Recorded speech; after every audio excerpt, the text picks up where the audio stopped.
This program is brought to you by Stanford on iTunes U at Stanford University.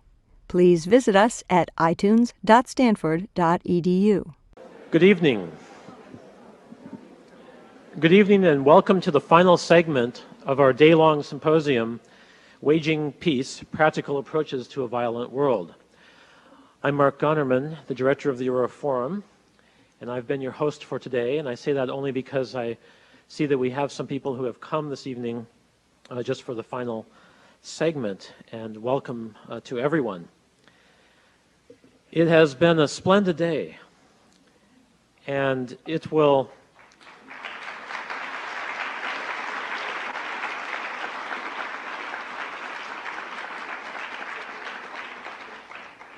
and I know it will take me a long time and not a few walks to process so much of what has happened.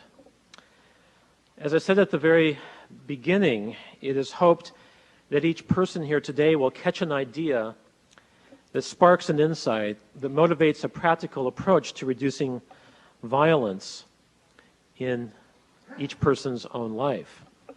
And I think that's a fundamental purpose for why we've been here today, to hear the insights and ideas from our speakers. I quickly jotted down 4 things that came to mind already as I think about the collective set of ideas that have been passed to us from our elders today. And I realized too that in a sense in a very real sense, we've had a gathering where we've been able to listen to our elders in the work of peace building. And that's been a rare opportunity, I think. First idea, violence begets violence. It really is a vicious cycle, but it's one that we have the power to stop. And as I said at the beginning, we have most immediately the power to stop that vicious cycle in the context of our own day-to-day lives. Not easy, of course, but at that level, certainly more manageable than thinking of stopping the violence on a larger scale.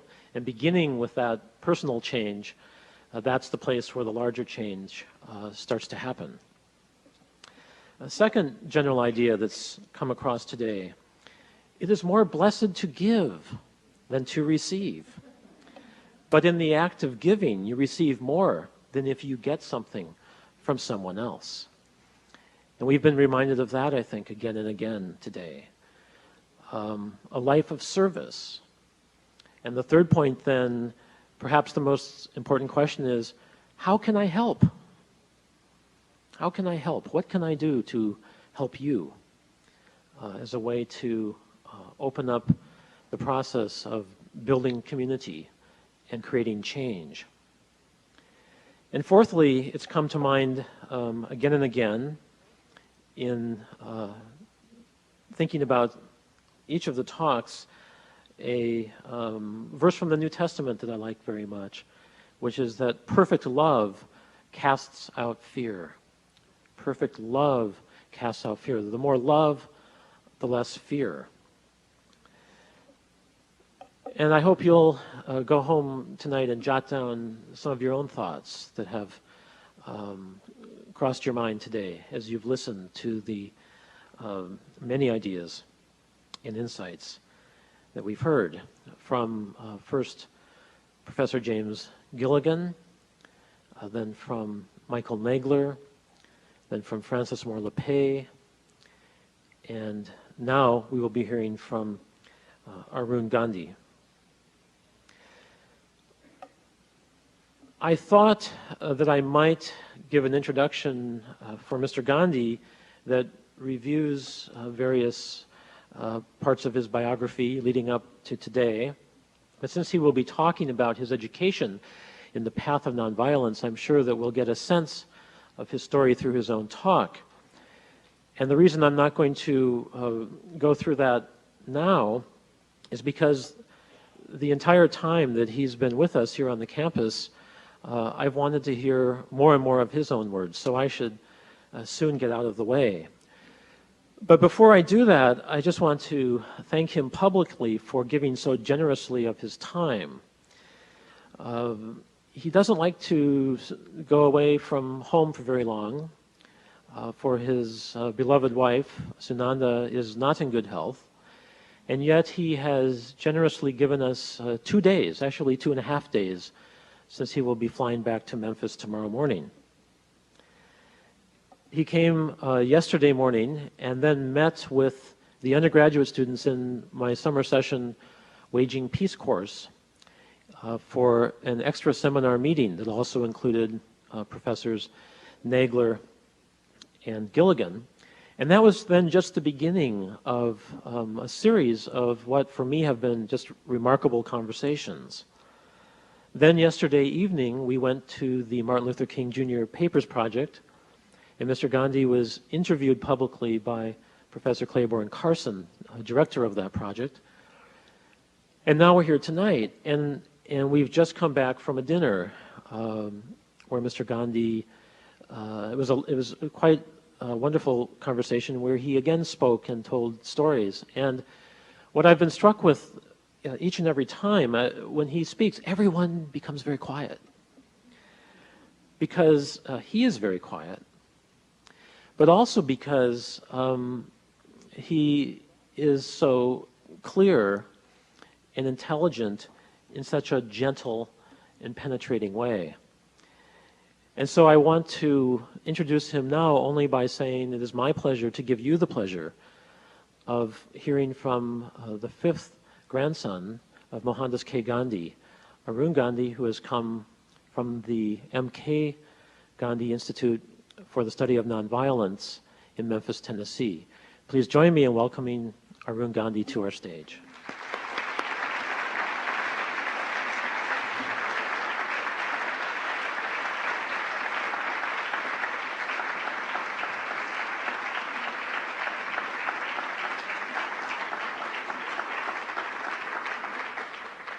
Thank you very much. That was a lovely introduction, Mark. Thank you.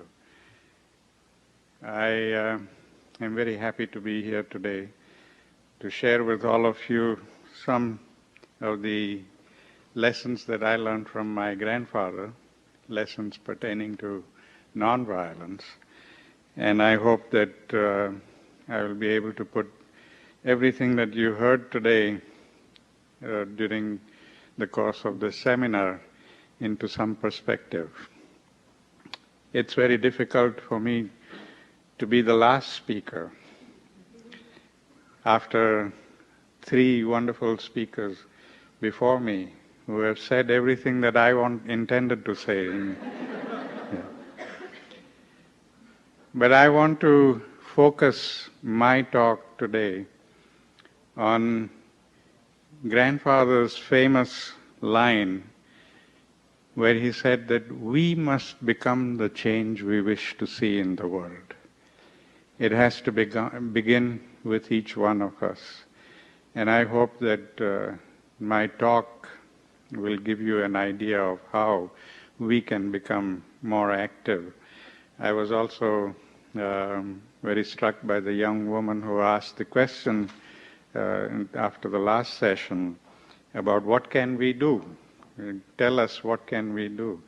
And I hope I'll have an answer for her also, and for many others who are interested in what can we do in the circumstances today. But I do want to start this talk with a prayer written by Mark Twain. And I think only Mark Twain can really capture the pathos of the violence that we are experiencing today. And he wrote this so many years ago. I don't even know exactly when, but it has to be many years ago. But this prayer says, "O Lord our God, help us to tear their soldiers to bloody shreds with our shells. Help us to cover their smiling fields with the pale forms of their patriot dead. Help us to drown the thunder of guns with the shrieks of their wounded, writhing in pain. Help us to lay waste their humble homes with a hurricane of fire. Help us to turn them out roofless, with their little children to wander unfriended the wastes of their desolated land. We ask it in the spirit of love, of Him who is the source of all love. How true of today.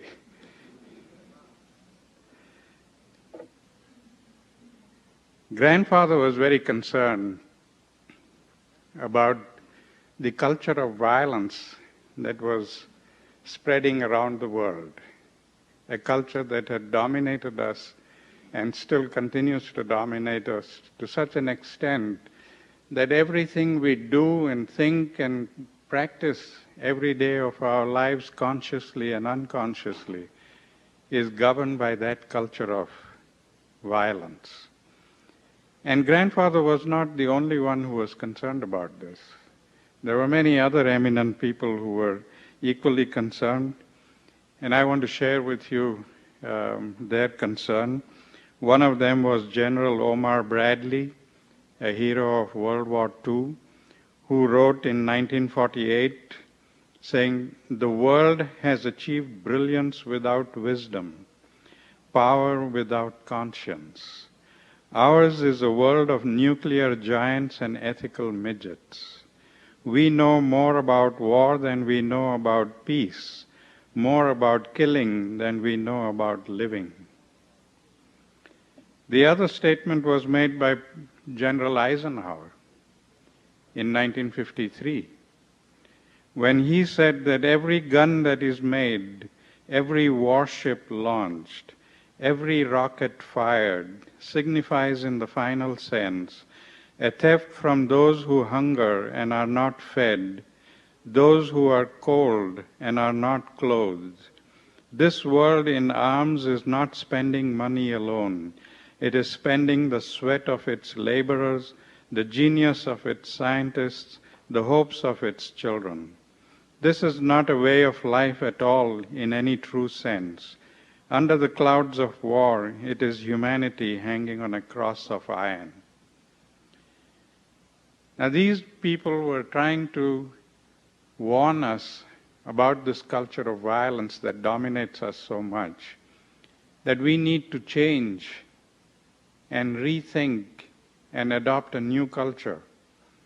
But we have ignored these warnings and we have continued to live in this culture of violence and continue to be dominated by it. And that's why we find ourselves in such a mess today. And when we talk about nonviolence, one of the reasons why I have been a very ardent and outspoken opponent of nonviolence being used as a strategy.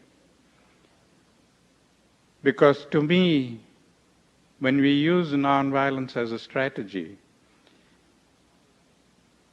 it's ineffective for the simple reason, and I use this metaphor quite liberally, although I know it's a very crude kind of metaphor, but it shows precisely what I'm trying to explain. It's like a person who's a compulsive smoker.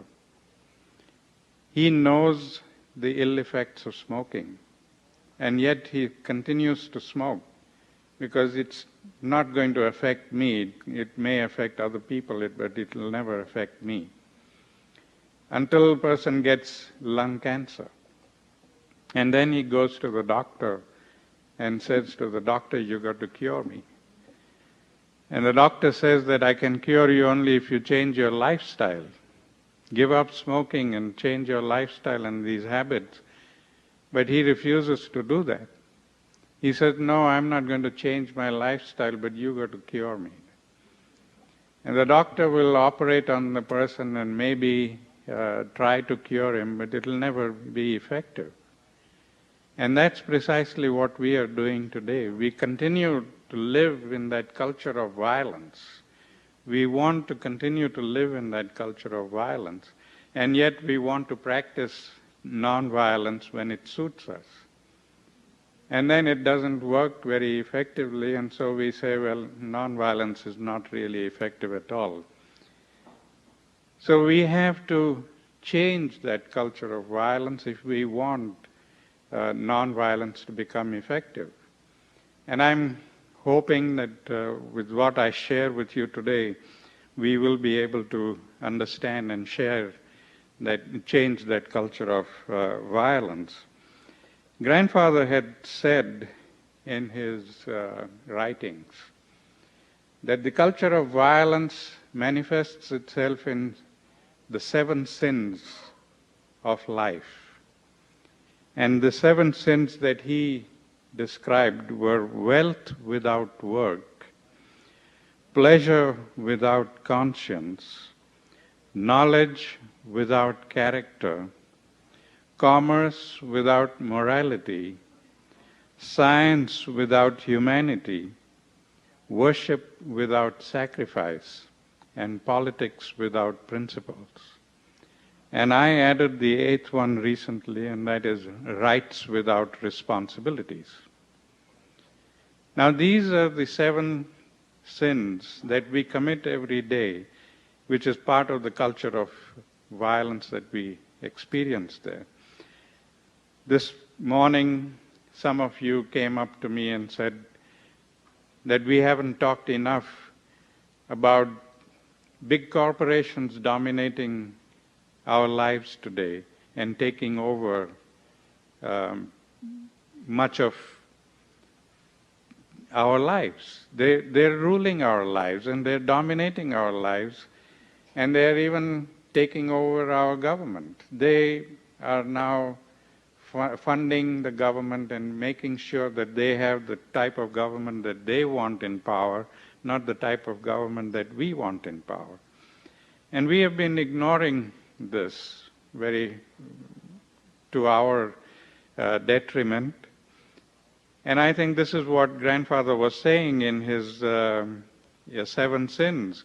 Wealth without work and commerce without morality is when we allow corporations and businesses to dominate our lives so much. It's that materialism that we need to be concerned about. Grandfather said that materialism and morality have an inverse relationship. When one increases, the other decreases. So the more materialistic we become, the less moral we are. And we see this in our lives every day, in every country. Everybody who's becoming materialistic and wanting to grab more and dominate more and have more money and power are doing everything immoral that they can to get that kind of power.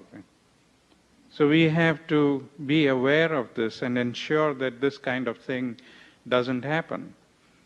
Now one may wonder, how does the activities of a big corporation can be defined as violence?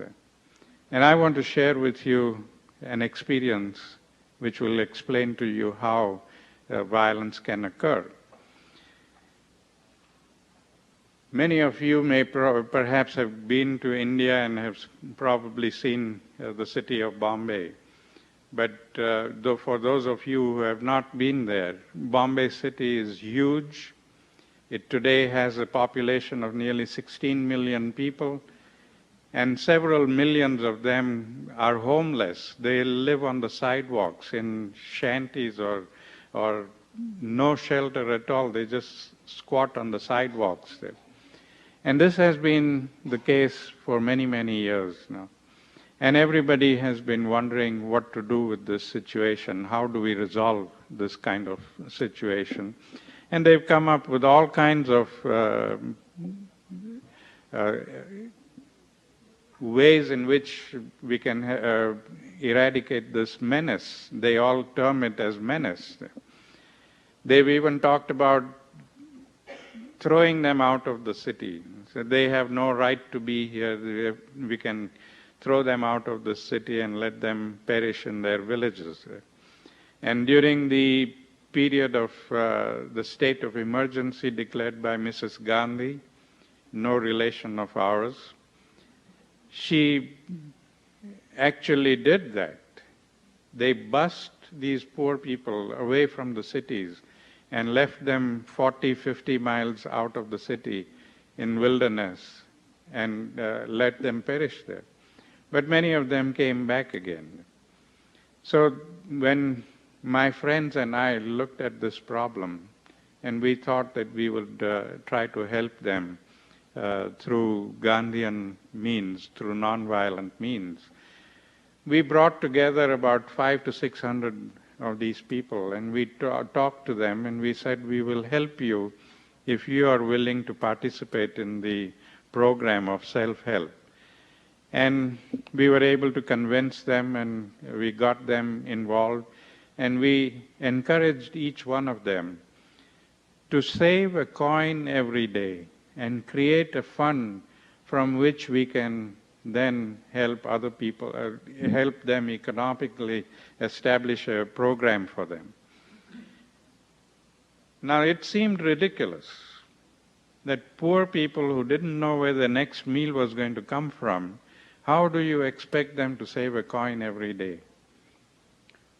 We could have gone to a big corporation or a big foundation and asked for the money and established an economic program for them and handed it over on a platter. But that was not going to help them, because then they would feel that they can ask for whatever they want and we will provide it for them. So we wanted them to feel that they are making a sacrifice for their own benefit, and we challenged them to do this. We said, give up smoking, give up tea, give up coffee, give up one meal, whatever you have to give up, you decide, and save that coin. And they went back, and by the end of 1971, they came back with the equivalent of $11,000.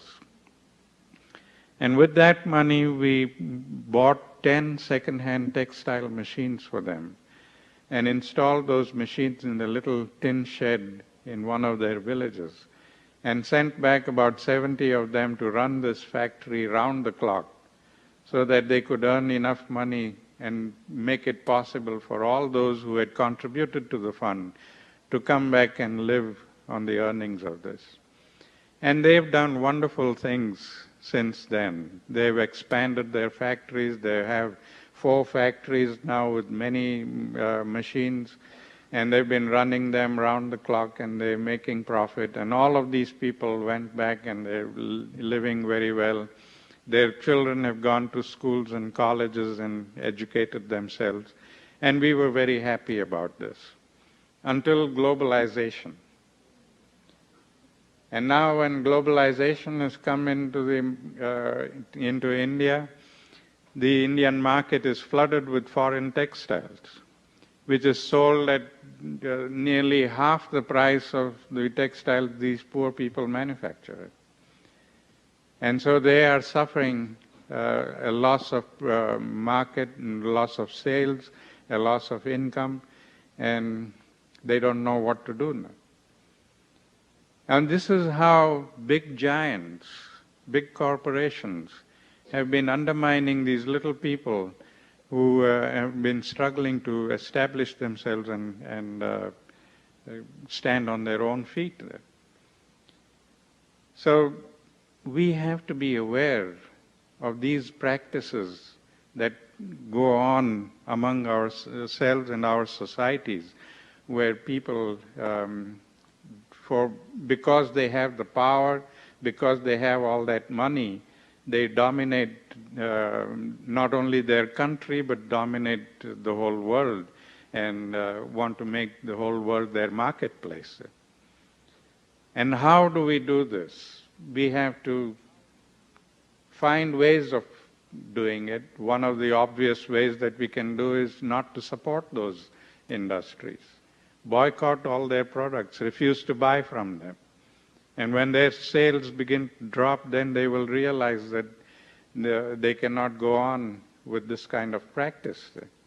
Now that would be a way of dealing with this kind of situation and curbing the effects of big industry and big corporations and this whole business of globalization and capturing the world there. But we have to understand also the breadth of the philosophy of nonviolence. When we have been speaking today about violence, we have basically been speaking only about the physical violence that we experience in society. All the killings and beatings and murders and wars and that kind of thing. But all of us commit violence in many different ways, and we are not even aware of it. And I became aware of this when I was a little boy and I was growing up with grandfather. I was about 12 years old when I went to him, and my parents left me there with him for about 18 months. And I was his responsibility, and so he would spend an hour every day with me, teaching me things and giving me lessons and so on, and telling me stories. But one day I was coming back from school, and I had a little pencil in my hand, which was about 3 inches long. And in my absent-mindedness, I thought to myself, I said, I deserve a better pencil. This is too small for me to use. I didn't even give it a second thought. I just flung that pencil away because I was so sure that grandfather would give me a new pencil when I asked him for one.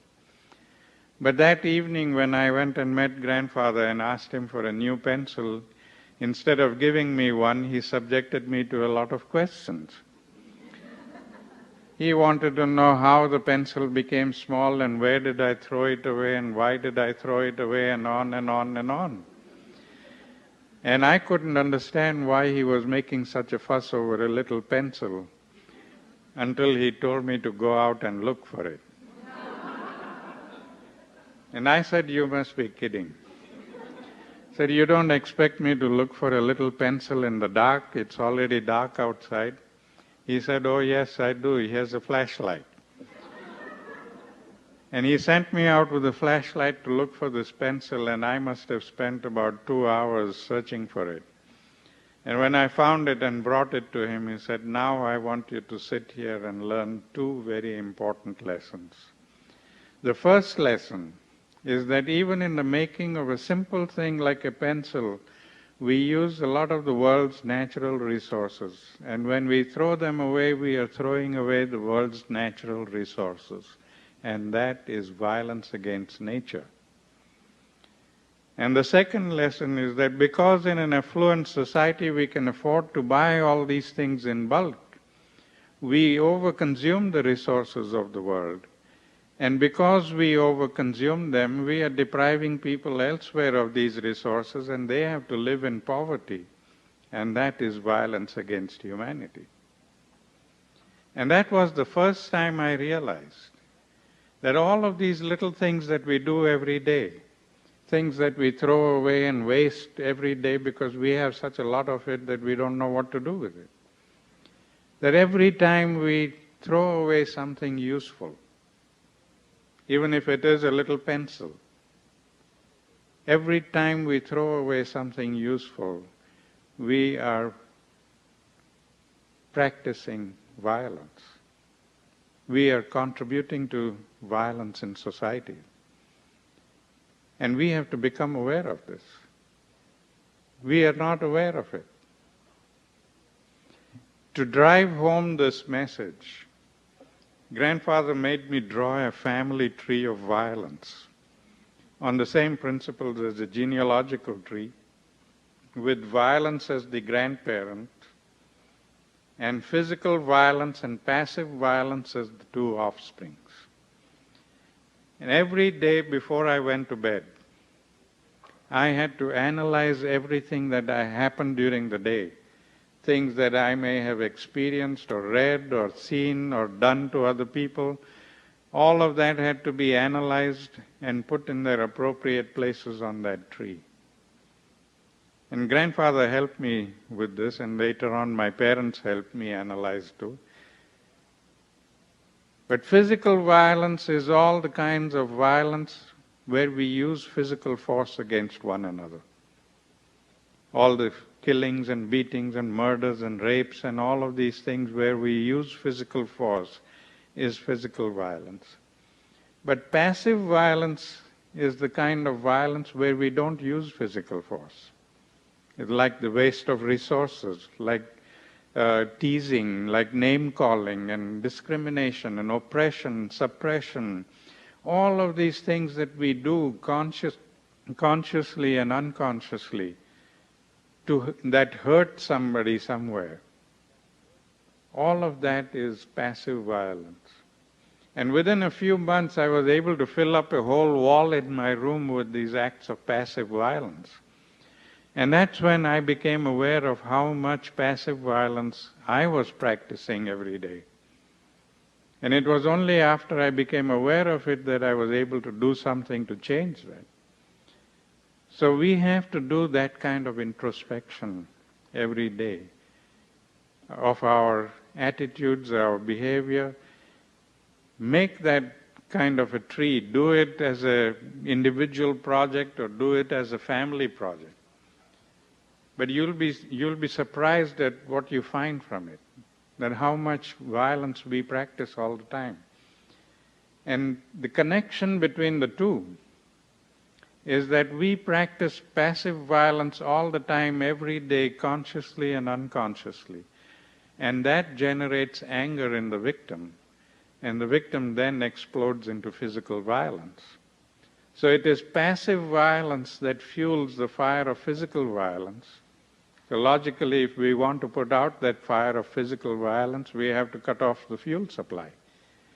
And the fuel supply comes from each one of us. So unless we become the change we wish to see in the world, we cannot really bring peace in the world. We can work until doomsday for peace and not achieve it because we are continuously fueling the fire and we are not able to put it out. So it has to begin with us. We must change ourselves, and the only way we can change ourselves is by first recognizing how we commit violence every day.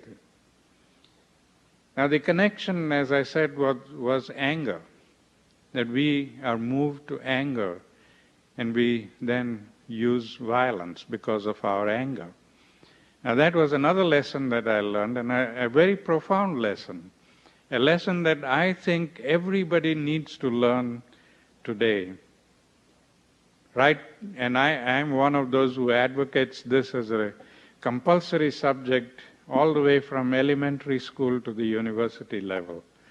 That everybody must learn how to deal with their anger. They must first learn what is anger and then learn how to deal with this anger. Now, I was a very angry young boy when I went to grandfather. That was one of the reasons why my parents decided to take me. Because I was living in South Africa and I was a victim of prejudices and discrimination in South Africa. At the age of 10, I was beaten up by some white youths because they thought I was too black. And then a few months later, beaten up by black youths because they thought I was too white. And it filled me with a lot of rage. And I wanted eye for an eye justice. And it became such an obsession with me that I started doing exercise and building muscle so that I could deal with these people when they messed around with me. And that's when I went to India and grandfather taught me. He said, anger is a very powerful emotion. It's just like electricity. It's just as useful and just as powerful as electricity is, but only if we use it intelligently. But it can be just as deadly and destructive if we abuse it. So just as we channel electricity and bring it into our lives and use it intelligently for the good of humanity, we must learn to channel anger in the same way so that we can use that energy for the good of humanity rather than abuse the energy and destroy everybody. He suggested that I should write an anger journal. He said every time you feel anger coming up for whatever reason, don't pour it out on someone or something, but pour it all out in your journal. But write the journal with the intention of finding a solution to the problem. And then commit yourself to finding a solution. Now that's a very important thing. Today a lot of people tell you to get it out of your system, write it or do whatever you want to, but just get that anger out of your system. Now simply getting it out of your system doesn't help at all. Because when you go back and face the situation again, that anger is going to come back into you and you're going to eventually get tired of simply getting it out of your system and act on it. I was in Portland, Oregon several years ago teaching a course in nonviolence at the Portland State University in the summer course. And they had given me a wonderful apartment to live in for that period, which was very close to the Washington Gardens. It's up in the hills there on top of the hill. And I used to go up there every morning for my constitutional walk. And the first day I went up there, I saw people standing in front of these tall redwood trees and yelling at them. And I wondered what was going on. So I went a little closer to hear what was going on there, and I realized that they were venting their anger. Now somebody had obviously advised them that you can easily vent your anger on the trees because they are not going to retaliate. And I thought about this advice that grandfather had given me, and I kept wondering, what good is it going to do them? Because they vent it now and they go back again and face that situation, and it's going to go on, and then ultimately they're going to be tired of venting it on nature, and they'll act on it.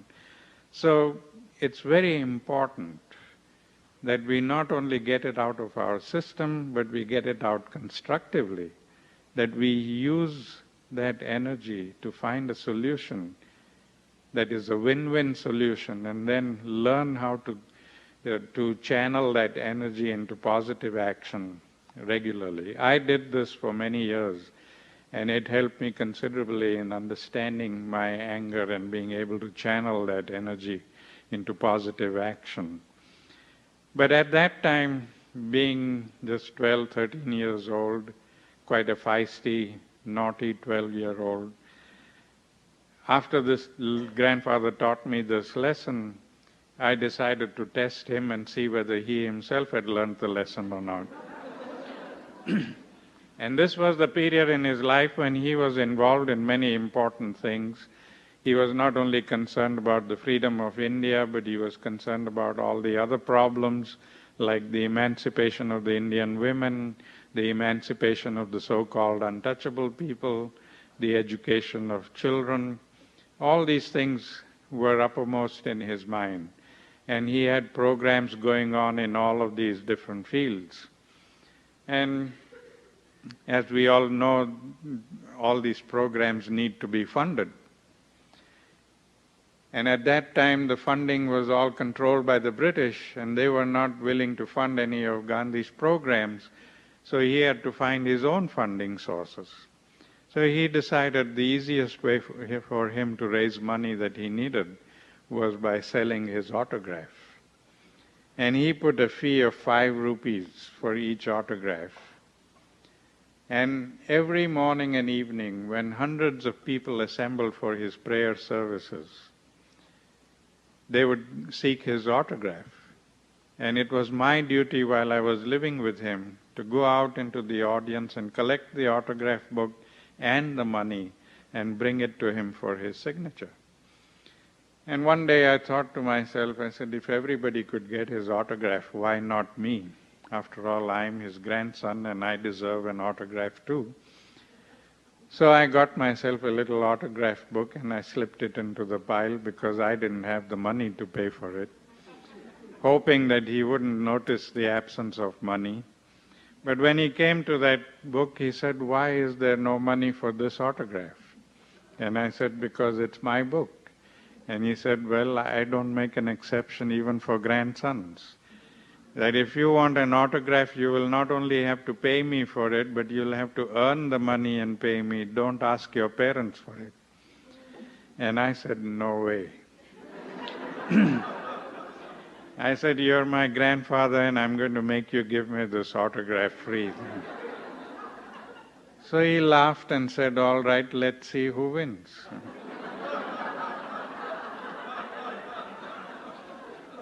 And from that day, every day when he was in high-level political discussions with Indian politicians or British politicians talking about India's independence and the future of India, I would barge into the room with my autograph book and thrust it in his face. My logic was that just to get rid of me, he would sign the book and give it to me. But instead, every time I became too boisterous, all he did was put his hands across my mouth, press my head against his chest, and went on talking politics. On many occasions, the other politicians would tell grandfather, "Why don't you give him the autograph and be done with it? He comes and disturbs the meetings every day." And grandfather would only laugh and say, "This is a private joke between the two of us. You don't have to get involved in it."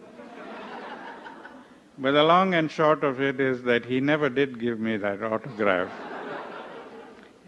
And he never, ever told me to get out of the room and leave him alone, like we would do with our children, or anybody who came and disturbed us while we are working on something important. We get so angry with them, or we tell them, "Get out, leave me alone just now." He never, ever did that to me. And that's when I realized that if he was able to control his anger to that extent, if we could achieve 50% of it, we would make a tremendous difference in the level of violence in our lives. It's just a question of learning how to deal with our anger. I think I've read statistics somewhere that say that almost 80% of the violence that we experience every day is generated by anger. Now just imagine if we learn how to use this energy positively instead of abusing it all the time, we would make such a big difference in our lives there by ending this senseless violence. So it's a very important thing that we need to learn. But we pass on these messages to our children. That's how we perpetuate this whole culture of violence. That every time we punish our children for misbehavior, we are telling them that violence is right, that when somebody does something wrong, they need to be punished. And that whole cycle of violence just goes on and on and on that way. So in a culture of non-violence, punishment is not important. Penance is important. And that's what we experienced in our lives. My parents were the only ones who had devoted their lives to grandfather's philosophy, and they practiced it at home. And I remember that when I was growing up and when my two sisters were growing up, when we did something wrong, we were never punished. But our parents did penance for us. There were times when my mother or father or both of them would fast because we had done something wrong. They would cook and feed us, sit at the table, they would tell us they are not eating because this is what we did, and they feel it was their responsibility. They didn't teach us properly, that next time this kind of thing should not happen. And because that relationship existed between us, we felt sorry for what we had done, and we made sure that we never did it again. So that is how we can change this culture of violence to a culture of non-violence, by insisting on penance. When we punish children, we are not only telling them that violence is right, but we are distorting the concept of justice. Then justice becomes revenge. We want eye for an eye. And we are told about this all the time in the media, and everybody tells us that if something has gone wrong, something happened to you, you got to make somebody pay for it. And that's what we ultimately do. We want to get hold of somebody and make them pay for what happened to us. And in that cycle of violence and seeking that kind of revenge, we only perpetuate this whole culture of violence. Justice should mean reformation. Justice should mean recognizing the fact that somebody has done something wrong, either out of ignorance or out of some compulsion. And we've got to get to the root of that problem and help that person overcome that. I am one of those who advocates that the prison should not be a place of punishment, not a place where we lock them up and throw the keys away, but a place where they are reformed, a place where they are given proper education and counseling, so that they come back from the prison better human beings than when they went in there. So we need to create that kind of atmosphere in the prisons so that we can deal with the crime situation that we see going out of hand today. I have been working with some prisoners for some time now, mostly through correspondence. And whenever I can, I do visit them and do workshops there. But when I started this, and it happened quite accidentally several years ago, I had gone to Philadelphia, and the local newspaper there, the Inquirer, did an extensive interview with me and published that interview. And this person in the prison, who was in for murder and drug dealing, read this article, and he wrote to me, got my address and wrote to me. And he explained to me, he said he was in prison because he had killed his partner in the drug deal. And the whole incident happened that they had an argument over something. His partner was sitting in the car and he was standing outside. And in the midst of the argument, the partner reached to get something from under the seat. And this person thought that he was reaching for his gun, so he pulled out his own gun and shot him and killed him. And then they realized that there was no gun there, that he was reaching for a file of papers that he wanted to show him. But by then he had killed this person, so there was nothing he could do about it.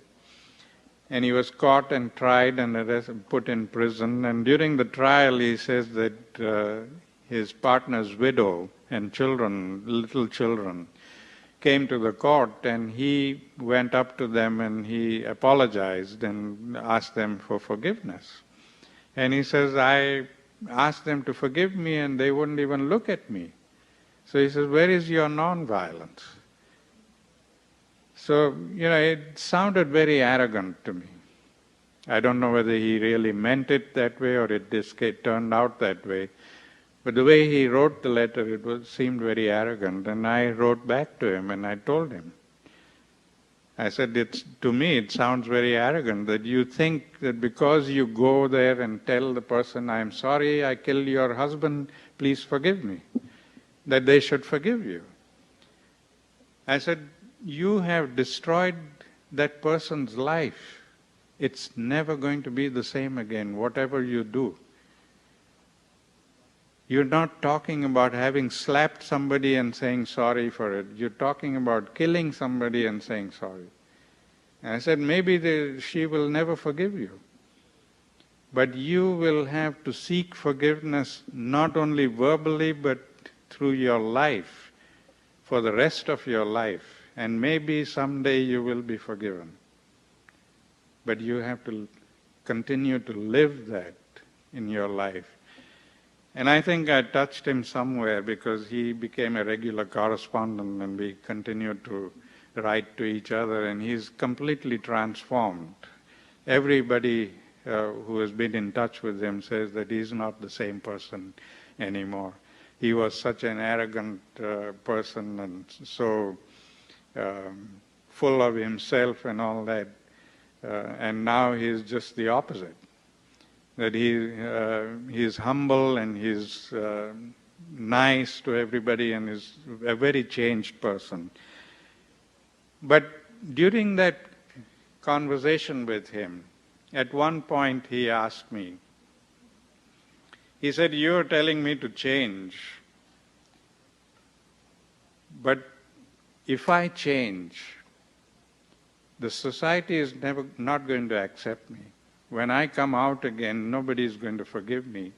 Once they know that I've been into prison, they're not going to give me a job. They're not going to accept me in society. I'm branded for life, condemned for life. So why should I change?" And I told him, I said, "You're not going to change for society. You are going to change for yourself. You are going to change because you know that is the right thing to do. Because you need to change. Forget about the society. Whether they forgive you or not, that's not your concern. If they forgive you, that's good. You accepted that. But you got to do it for yourself." And that's how this person really transformed himself. And that's the kind of message that I've been giving to many of the prisoners who ask me the same type of question all the time. And many of the young people in schools who have not been to prison also face the same kind of thing. During a conversation today, I think, or was it yesterday, I forget, somebody asked me this question about how do we motivate young people who have been in gangs and who have seen violence at home and experienced all of these things to change. And I said, you just got to tell them and explain to them that if what they experienced was bad, then it is their responsibility to see that they don't perpetuate this, that they don't make others suffer the same kind of thing, that it is up to them to change their attitude and to ensure that their own children, when they grow up, or their brothers and sisters or whoever, that nobody suffers what they have suffered. But simply making everybody suffer because you have suffered makes no sense. So this is what we need to understand and change our attitudes towards. There are a couple of stories that I want to share with you which have to do with parenting and how we bring up our children and the kind of messages that we give our children. One of them is the story of a young boy who was 6 years old when I was 6 years old, and we were living in grandfather's ashram. The photograph in the cover of the book that you bought it's of that period. But this boy and I got on very well together, and we used to play and have fun and all that. But he had a tremendous sweet tooth. He just could not resist sweets. He had to have chocolates or candies or sweets, or if he didn't get any of that, he would just take spoonsful of sugar and eat. And the result was that he started getting a rash all over his body. And the parents took him to the doctor, and the doctor said, you got to stop giving him sweets. And when he's cured, you got to monitor how much he eats there. And so the parents came home and they said to the boy, no more sweets for you. The doctor said no. And yet they would have sweets on the table and everybody else would be partaking of it. And so this boy didn't obey the parents. When nobody was looking, he would grab some and eat it. And the result was that he couldn't be cured. So a few days later, the exasperated parents brought the boy to grandfather and pleaded with grandfather to speak to him and tell him why he should not eat sweets. And grandfather said, "You come back after 15 days and I'll speak to him." And the parents couldn't understand why they had to wait for 15 days. Why couldn't grandfather speak to him now? But they didn't argue. They went away and came back after 15 days, and grandfather took this boy aside and spoke to him for less than a minute. And the boy went home and gave up sweets, wouldn't touch sweets anymore. And the parents were shocked. And they came back to grandfather and said, "What kind of a miracle did you perform? That we were trying to tell him the same thing and he wouldn't listen to us, and yet you were able to speak to him for less than a minute and he instantly obeys you." And grandfather said it wasn't a miracle. He said, "The reason I asked you to come back after 15 days was I had to give up eating sweets before I could ask him to give up. And all I've told him is that I've given up sweets and I'm not going to eat until you are allowed to eat, so will you please give it up?" Now this simple thing we are not willing to do. We want to use our parental authority on our children to make them do what they have to do, but we are not willing to make the sacrifice along with them. And that is why the children don't obey. Because they see double standards. They see us doing one thing and we tell them to do another thing and they don't obey it. So we have to live what we want our children to learn. It's only through our lives and through what we do that we teach our children, not what we tell them. That's a very important lesson that we all need to learn and imbibe. Another lesson that was something that happened to me when I was 16 years old and we had come back from India after this wonderful time that I spent with grandfather. And we were living in this community that grandfather had started, which was 18 miles outside the city of Durban, in the midst of sugarcane plantations. All around us were large sugarcane plantations. Our nearest neighbors were miles away from us. And when my two sisters and I were growing up there, we didn't have anybody our age to relate to. So we would look forward to going into town and visiting friends and seeing a movie or something. So every time we got an opportunity, we would jump at it. And one Saturday I got that opportunity when my father had to go to town to attend a conference. And he didn't feel like driving that day, and so he asked me, "Would you drive me into town?" And I jumped at the opportunity and said yes. And since I was going into town, my mother gave me a list of groceries that she needed. And on the way into town, my father reminded me of all the little chores that had been pending for a long time, and he said, "Since you have the whole day to yourself, will you please attend to these chores, like getting the car serviced and oil changed and all that?" And I said, okay. And when I dropped him off at the conference venue, he said, "At 5 o'clock in the evening, I will wait for you outside this auditorium.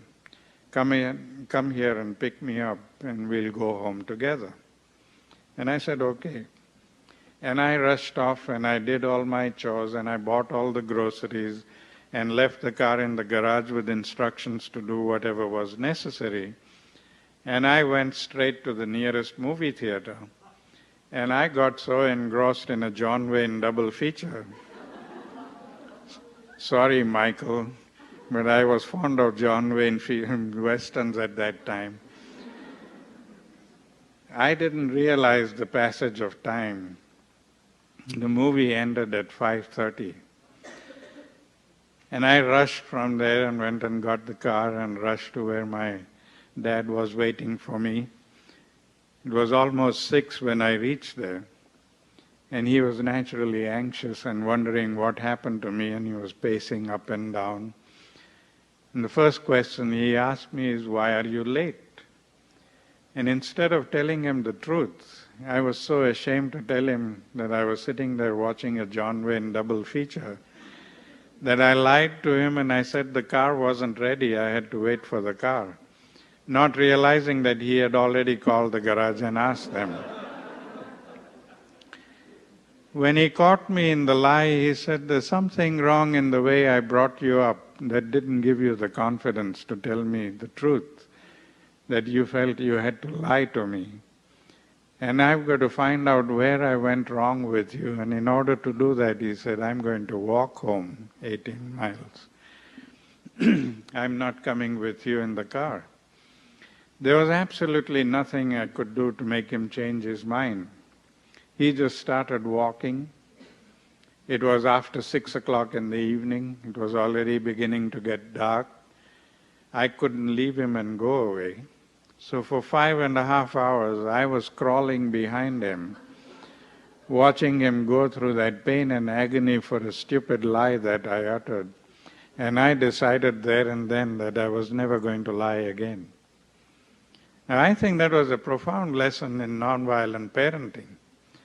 If he had punished me the way we would punish our children if we catch them lying or doing anything that we didn't want them to do, I don't think I would have learned the lesson. I think I would have suffered the punishment and gone on doing the same thing over and over again. But by taking the responsibility on himself, he showed me and taught me a lesson that is so powerful that it remains fresh in my mind even today, more than 55 years after the incident. And that is the power of nonviolence. That is what we mean by creating that culture of nonviolence to replace the culture of violence. There are many things that we can do. I have been trying to persuade communities in the United States to do little things. You know, we get fixated on the world situation. And every one of us wants to transform the world.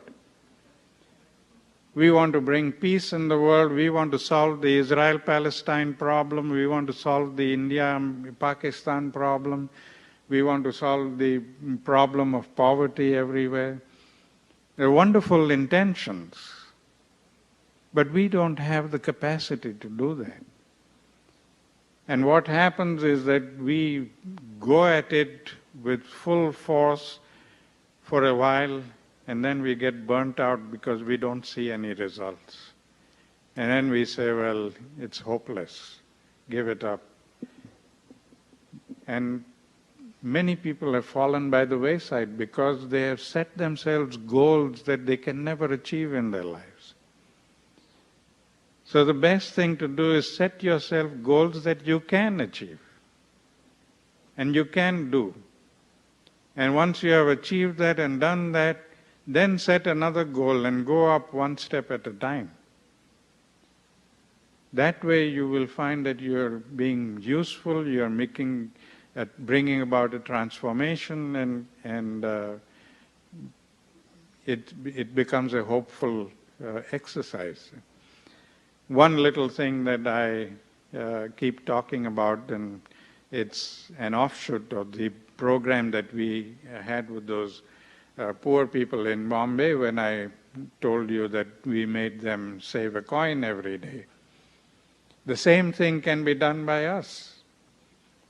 I mean, every day we have loose change in our pockets when we get home. And we often don't know what to do with the loose change.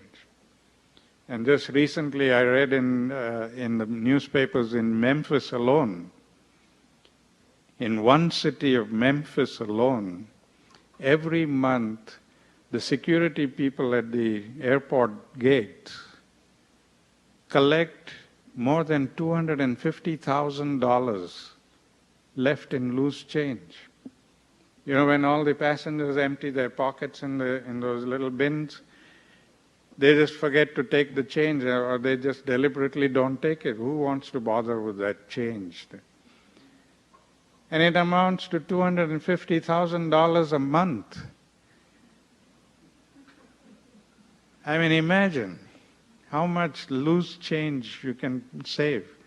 Now, if we were to do that, if we had a little box at home and we make a resolve that we're going to put aside all our loose change to help somebody somewhere or some project somewhere, and if we do this collectively, maybe people at the office or maybe people at in the community all come together and resolve that we are going to do this, how much we can collect every month.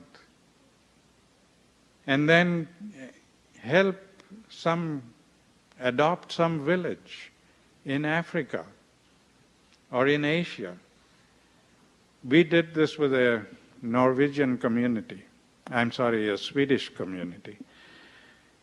When I was visiting Sweden some years ago and I was lecturing there and I talked to them about these projects that we were working on in India, and all of those people who were there were moved by the stories of the projects, and all of them started taking out money and giving it to me there for the projects. And I said, no, I don't want this.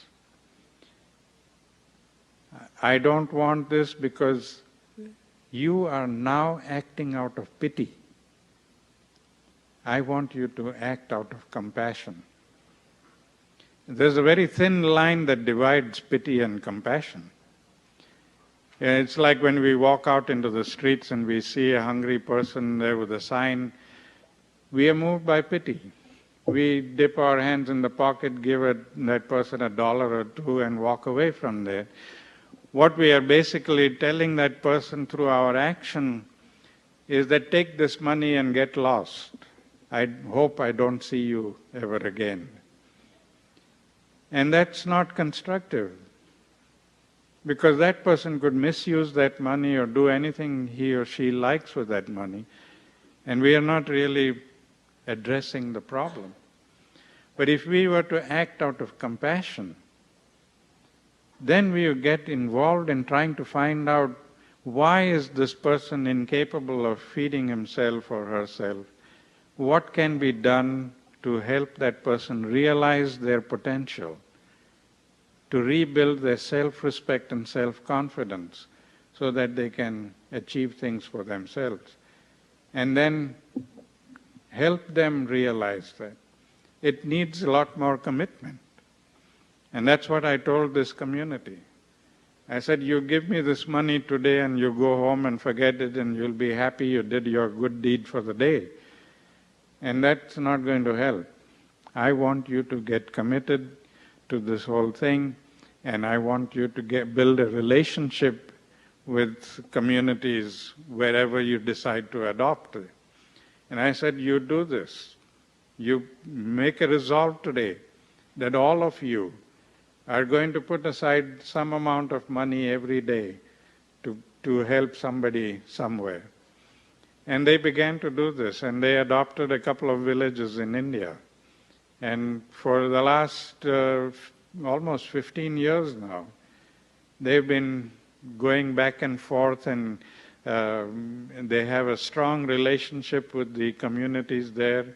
And, you know, they know what is happening with their money, they know where it is going, whom it is helping. And so there is that kind of bond being created. And we can create the same kind of bond with people in different countries. If little communities here adopt little communities in some poor African village where they don't have anything at all, and we provide an infrastructure for them and continuously build a relationship. Now, building a relationship is a very important aspect of the philosophy of nonviolence. Today, our relationships with each other and with society as a whole is based on negative principles of selfishness and self-centeredness. And each one of us is constantly thinking about what are we going to gain from this relationship. And if we don't gain anything from it, why should we bother to have it? And that's why we find relationships breaking up so often. But ideally, relationships must be built on the 4 positive principles of respect, understanding, acceptance, and appreciation. We have to respect ourselves and respect each other and respect our connection with all of creation. And then we will understand who we are and what we are and why are we here on earth.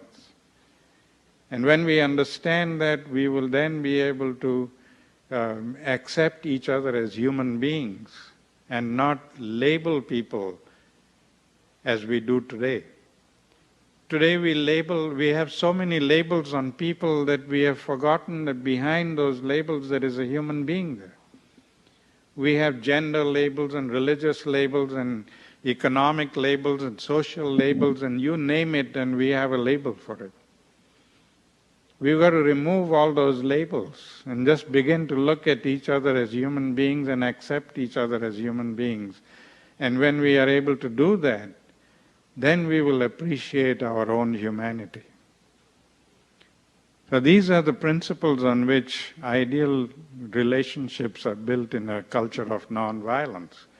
And then we can create that kind of an atmosphere all around there. Today, our reputation in the world is very poor, not simply because of what happens in Iraq and what we have done there, but even before that, we have always been seen as very aloof people who are not concerned about the rest of the world, who are content to live in their own world and do their own thing and not bother about what's going on elsewhere. And to some extent, I think to a very large extent, that is true.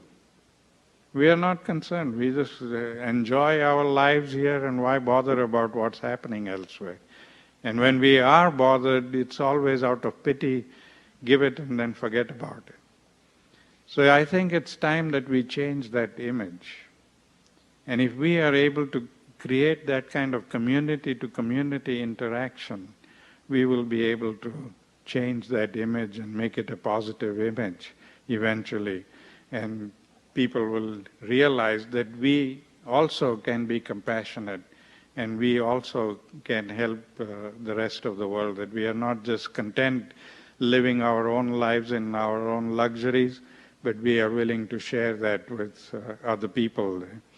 And that would go a long way in reducing the international violence that we experience today. And I want to conclude with one last remark, and that is about the violence that we experience in religion. We have now seen the phenomenon of killing in the name of God. Like the prayer I read to you from Mark Twain, where he talked about a compassionate God giving us the strength to go and kill other people that we consider to be enemies. Now that's not religion. We have reduced religion to a ritual. And we think what is important is how many times we go and pray and how many times or what church we belong to and all these little things, insignificant things. We make them a big issue. That is not important at all. The important thing is how are we translating that prayer into our lives? How are we living it? And if we are not living it, then it's not worth it. Then we can go 10 times a day to church and pray and come back, but we will never get salvation because we are not true to what we are praying. We have to live it. We have to make it a part of our lives. And I think the greatest conflict that we see today, the interreligious conflict that we see, is because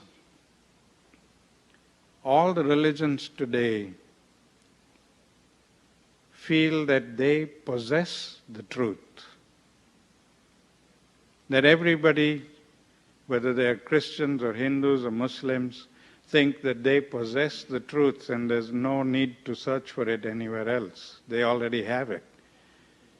The real thing is that we are only pursuing the truth. Nobody really possesses the truth. I don't know if you people are aware of this story, but I'll repeat it anyway. The story, and grandfather used to be very fond of telling this to us, of the 6 blind people who were asked to describe an elephant one day. And each one of them was placed at a different angle, and each one of them had a different perception of the elephant. The person who was feeling the legs said, "This feels like a big pole." The person who was feeling the body of the elephant said, "This feels like a big wall." So every one of them had a different perception. And none of them were wrong. But each one of them had just that little bit of truth.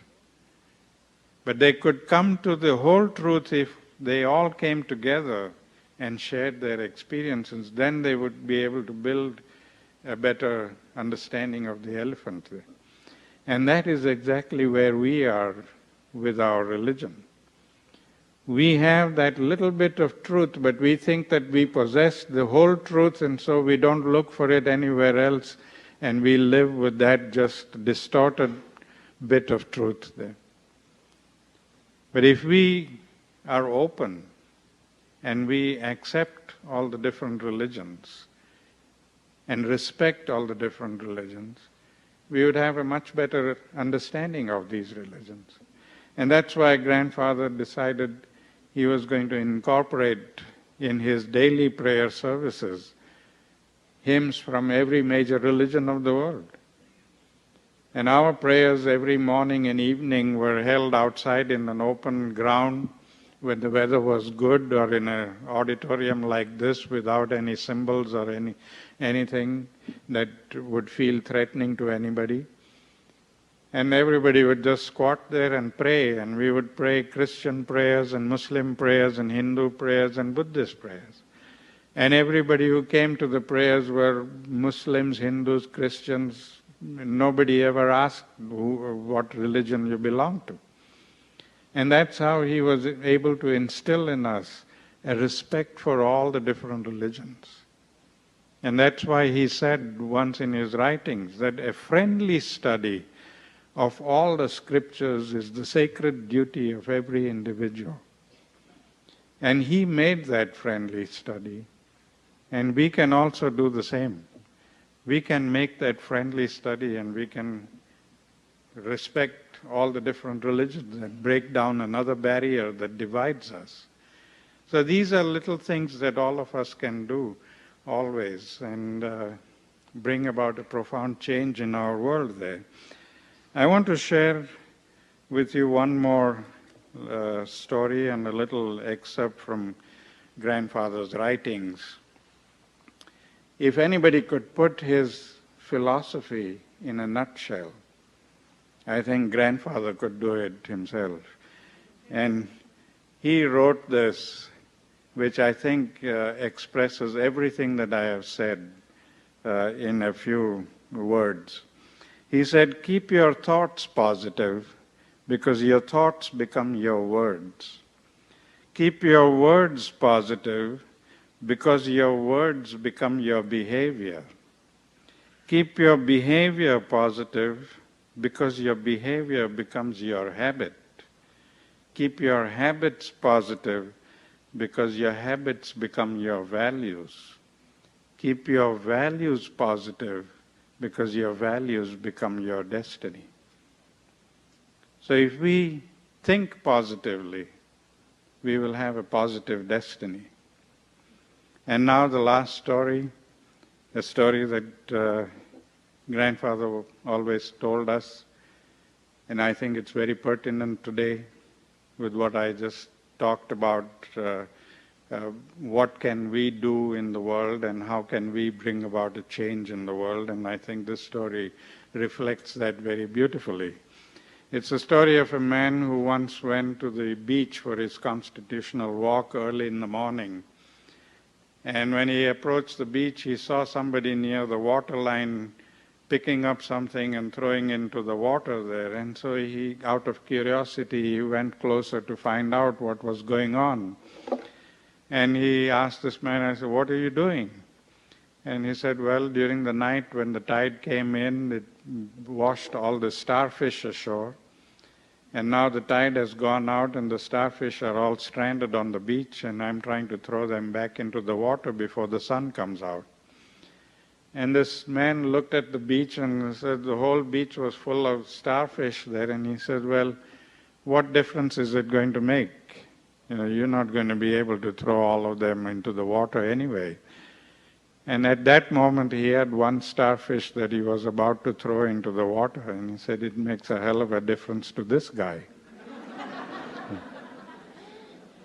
And the moral of that story is that we see the world's problems and we say to ourselves, well, we can't solve that problem, so why bother about it?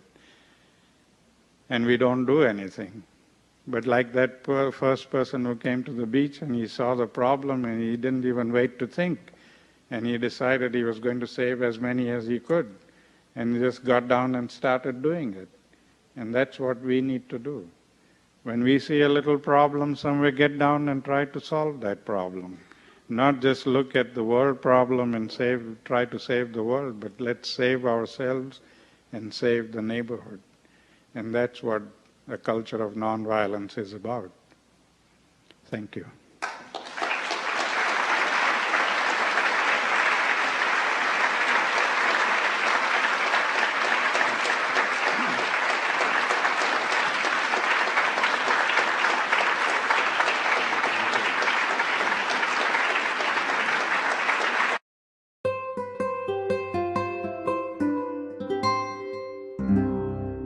The preceding program was brought to you by Stanford on iTunes U and is copyrighted by the Board of Trustees of the Leland Stanford Junior University.